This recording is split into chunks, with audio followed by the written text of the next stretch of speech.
Good morning, Nigeria. Good morning, Lagos. Welcome to another beautiful day to enjoy the showers of blessings. I know a lot of persons would not agree with me as I say showers of blessings because there were a lot of disruptions caused yesterday as a result of the heavy downpour. We all are aware of that. Persons on the island, as far as Lekki, as far as even Ikoyi, and those of us on the mainland, Oshodi, Alakbere, these areas were really marred by flood due to the heavy downpour. I mean, for close to 10 hours it was raining showers of blessings, and a lot of Nigerians did not like the blessings because it brought out a lot of trash, a lot of dirt, a lot of things from the gutters, from the drainages that are meant to be cleaned. They're supposed to absorb this water and take it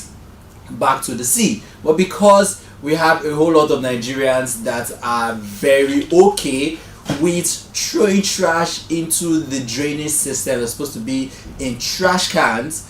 This is the problem we are faced with currently, in as much as the Lagos state government has come out to say that buildings, structures that are on the drainage system, according to the landscape of the state, in Lagos state, these buildings are going to be demolished. And if your building is part of this ones, we are very sorry, but we are not sorry because that building is one of the reasons why we are lawmakers saying it is one of the things that is making governance very, very expensive in the country. And if you take a look at what Dogara said, he said his take-home salary in a month was about 400,000 naira when he was the Speaker of the House of Representatives, and his monthly allowance take home was 25 million naira. In as much as a lot of eyebrows were raised as to 25 million naira that he said he spent in 3 days. 3 days. This is 25 million naira we're talking about here. If you make some calculations as to how those monies can really help, imagine how many House of Representatives members that we have, National Assembly members that we have, that have all these take homes, all these allowances. You get to understand how expensive governance is in Nigeria. But this is the country we have found ourselves in. Once again, welcome to the show. This is where we look at stories that got to the national dailies. We have a lot of papers we are going to look at. We have a lot of stories we are going to look at, and I'm sure you are ready to look at those stories with me. If you're watching us on channel 614 Moplex TV decoder, you're welcome to the program. If you're joining us live on social media, Facebook and YouTube at Cactv, welcome to the program. We'll jump off for a quick break. When we'll come back, we go straight into the national dailies this morning. Stay with us.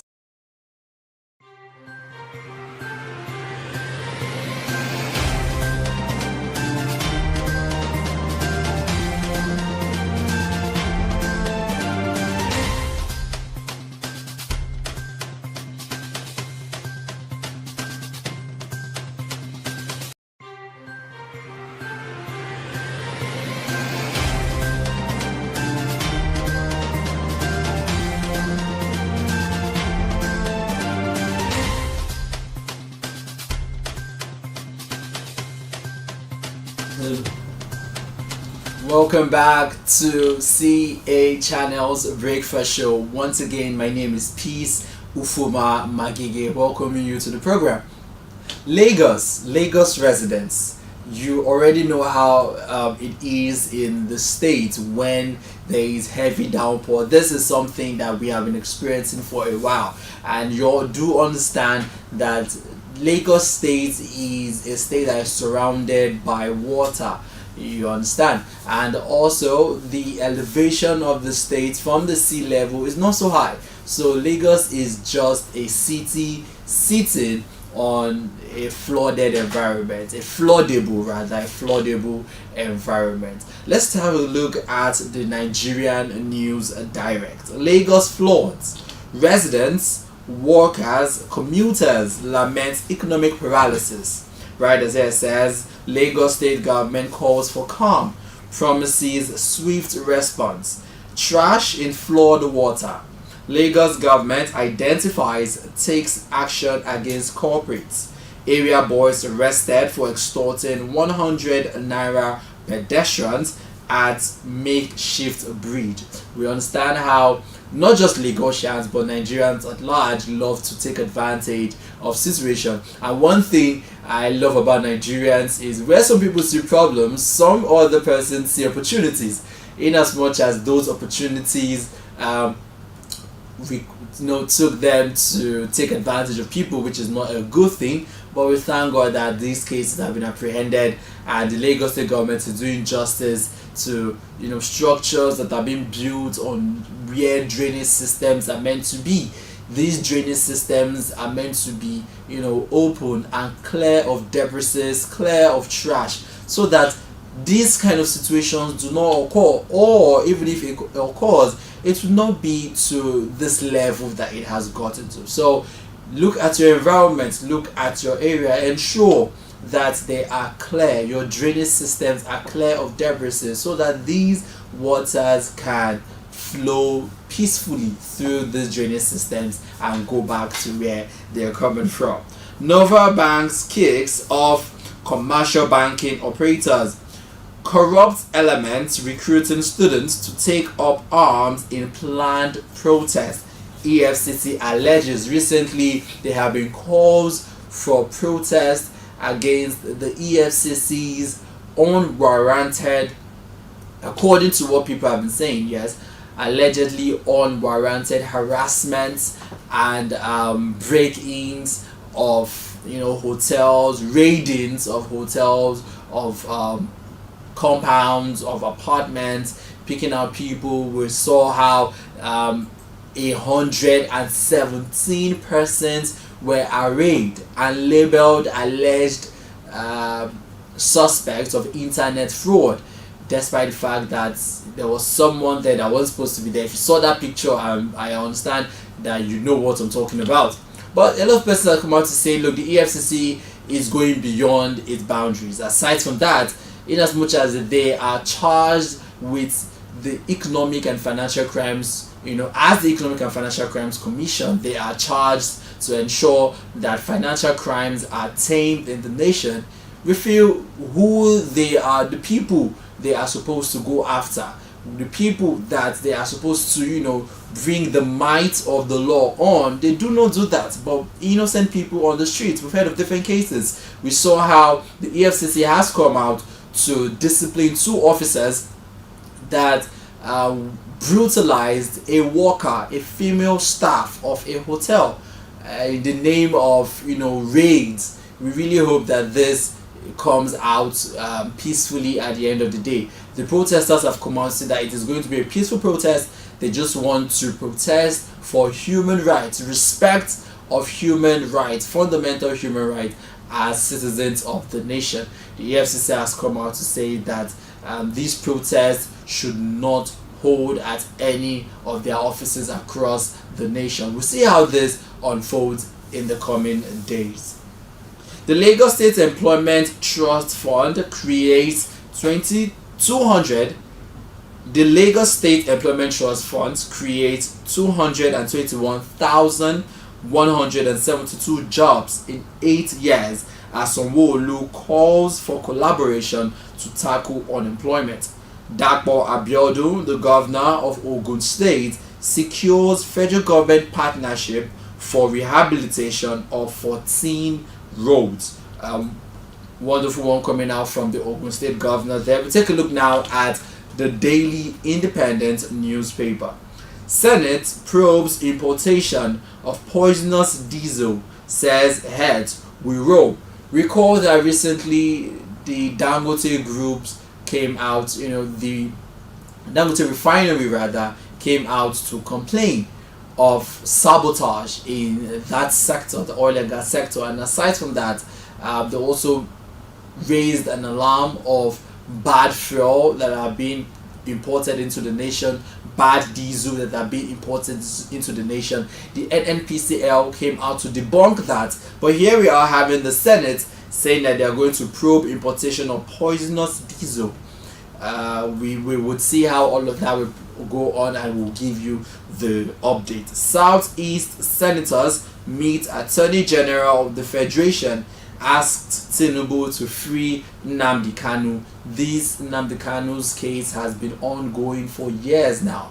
A lot of Nigerians has come out to say, how did the Southwest governors, how did the Southwest chieftains, how did Southwest senators, handle the Sunday Igbo's case? That because Sunday Igbo's case and Nnamdi Kanu's case are not far from each other, but Sunday Igbo did not spend as much time in prison, as much time in custody as Nnamdi Kanu is currently spending.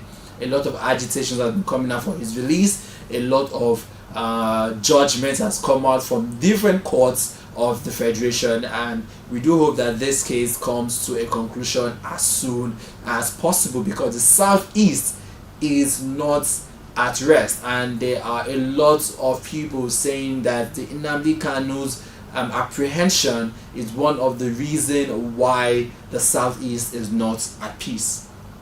Federal government unveils model to realize planned $1 trillion economy by 2030. The Vice President Kashim Shettima came out to talk about this recently, saying that a lot of models, a lot of plans are going into place. Recall that one of the agendas of this present administration, the Renewed Hope administration, spearheaded by President Bola Ahmed Tinubu, one of its agenda is to ensure that at 2030 Nigeria's economy becomes a $1 trillion economy. Despite many agitations from people, from citizens, from well-meaning Nigerians saying yes, $1 trillion economy is a good way, is a good thing to achieve in the next 6 years, that is 2030. At what expense? Because for them to have all of this happen, you have to have an increased internally generated revenue. You have to ensure that your debt to gross domestic product, which currently our debt ratio to gross domestic product has surpassed 50%, which is not too good for the country. We cannot be spending over 50% of our gross domestic product servicing debt. We cannot be spending close to 90% of our revenue or the budget of a year on servicing debt. We cannot achieve a $1 trillion economy if that is the way we are going, because it will only require the masses, the average Nigerians, to pay more, which is what we are already seeing presently in the economy. Nigerians paying more for food, paying more for drugs, paying more for imported things, because close to 90% of what we use, what we consume in this nation is imported.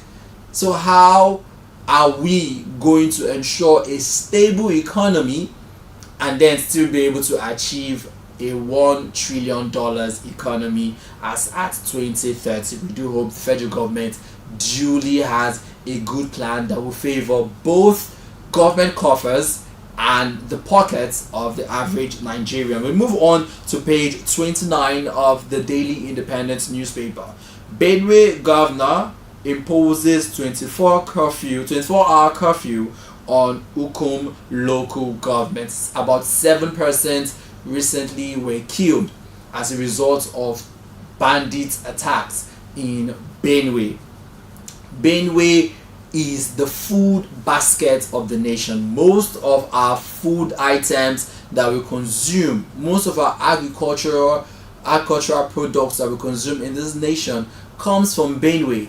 And Benue is now one of the nations that we have local governments that have been hijacked by bandits. We hear of cases of bandits, these terrorists, demanding or imposing tax on the villagers, imposing tax on the locals, the residents of those local government areas, as to the tune of 20 million naira. How can they afford to pay such an amount of money so that they can go to their own farms and do their own work to be able to ensure that Nigeria has food? It is quite alarming. But I don't think a 24-hour curfew would, ameliorate this particular matter, because we have seen how these bandits clearly, unapologetically defy these curfews. In fact, the curfews are not even for the bandits, they are for the residents. So when you impose a curfew and the resident spends 24 hours at home, that means the bandits know where they are, they know where the residents are, they go to where they are, they kidnap some, they kill some, and they commit a whole lot of havoc. We saw how a Kaduna chief judge has been kidnapped recently, his son killed, and a ransom of 300 million naira demanded. You can see that this particular case of banditry, terrorism, farmers herders clash is going beyond the government. I feel the government is overwhelmed. Presently, a lot of persons are saying the federal government is focused on the economy, and we are all clamoring to see what the state governors are going to do to ensure that their states are secured, because these state governors are the chief security officers of their state. But we still have the state governors coming out to say that security apparatus is not in their hands. They cannot give the IG orders, they cannot give their commissioner of police orders, because orders has to come according to section 14 subsection 2 of the Nigerian Constitution 1999 as amended. We do hope that the government takes that to heart and ensure that the lives and properties of Nigerians are well secured. We move on to page 7 of the Daily Independent newspaper. Federal government moves to avert SSANU NASU strike, slate meeting with officials. A lot of senior staff, that is the Senior Staff Association of Nigerian Universities and the National Association of Staff Unions, have come out to declare strikes, give the federal government ultimatum. I mean, these university workers needs to be paid. The education system in Nigeria is dilapidating on a daily, and we see more monies being being allocated to the Federal Ministry of Education, yet there are lesser and lesser, poorer and poorer education in the country. And like a wise man always say, if you do not educate your people, they will be the ones to turn around and cause problems and havoc for you in your nation.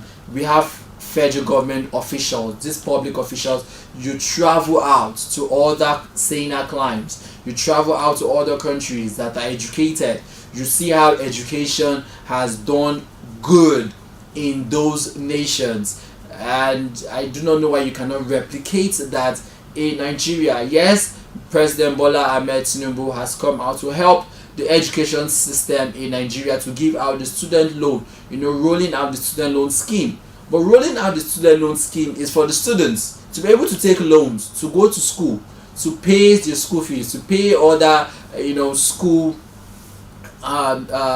things that they need to pay for.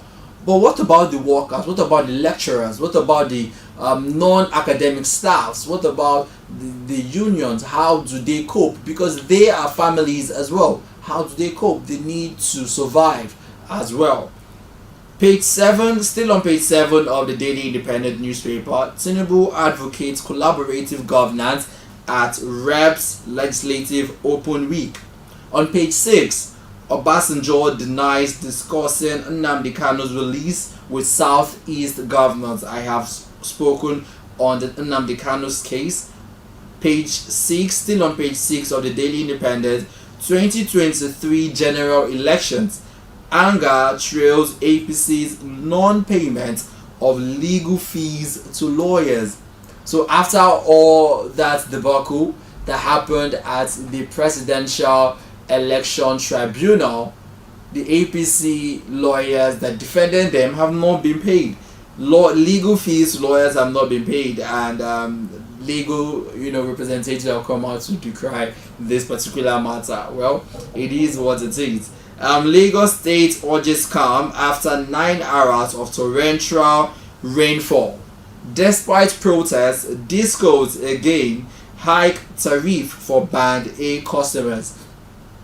You do remember that as at last month, the tariff that was increased was reduced to about 206 naira per kilowatt per hour, but currently it has been increased by 1.8% to 209 naira per kilowatt per hour, despite a lot of Nigerians clamoring for a reduction in the cost of these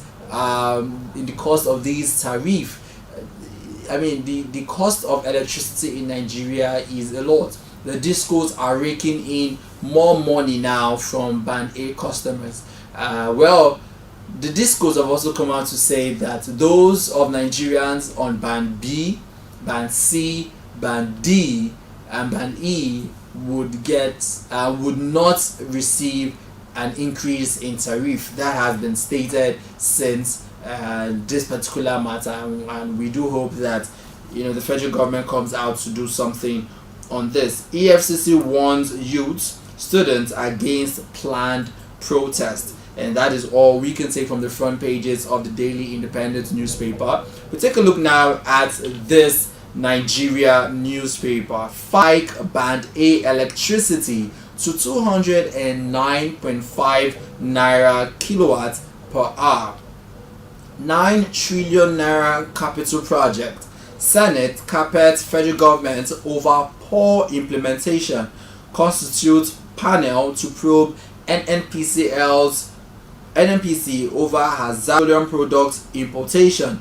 Ministers explains delay in electric CNG vehicles policies. 9 trillion naira capital project, that is on the electric and CNG vehicles that the federal government said they are going to roll out to help cushion the effect of the removal of petrol subsidy, which spiked the transportation rates, the rate of transportation in Nigeria. Still, those CNG buses have not been rolled out through the 36 states of the federation and also the federal capital territory. The Senate is saying, look, this needs to be probed. Aside from that, there have been importation of hazardous petroleum products into the country. It is quite sad that we are seeing a whole lot of this. On this particular matter, recall that the Nigerian Navy, the Nigerian Army, these are federal governments, entities that have come out to many a time say that over 100 illegal, according to them, illegal modular refineries were destroyed. Illegal crude have been burnt, have been wasted, have been thrown away. And a lot of Nigerians are saying, why can't you get this and bring it into the nation? Why can't you get this product, the illegal, according to illegal refineries? I mean, we go to other countries and you hear about how they, get criminals and then they rehabilitate them and bring them into the system to help. And if you call these people criminals, they are doing what refineries cannot do. We have 3 major refineries in the country, and there are these modular refineries are doing what these major refineries cannot do. Why not engage them to help the situation in the country? But no, all we see is destruction, and now we are hearing of hazardous petroleum products into the country. It is not a good one at all. We jump off for a quick break. When we come back, we'll look at more stories on this Nigeria newspaper. Stay with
Welcome back to the CEA Channel's Breakfast Show.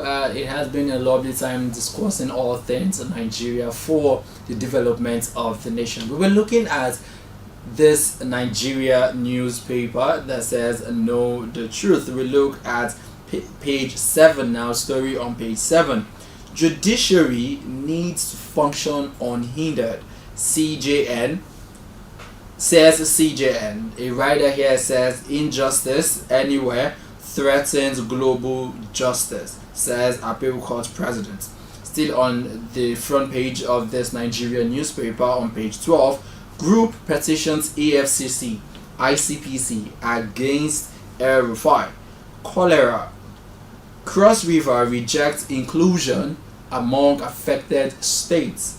And lastly, on the front page of this Nigerian newspaper, federal government unveils initiative to transform Nigeria into $1 trillion economy by 2030. We can't wait to see how the federal government is going to do that. The initiative has been unveiled. The vice president has unveiled the initiative, and we do hope it comes according to plan. Let's take a look now at the Punch newspaper. National Assembly scores federal government low on budget implementation. $1.5 billion oil sector divestment deals completed, says federal government. Customs intercept 1.6 billion naira military wares rifles from Turkey. Labour. Private sector protest as discos hike tariff again.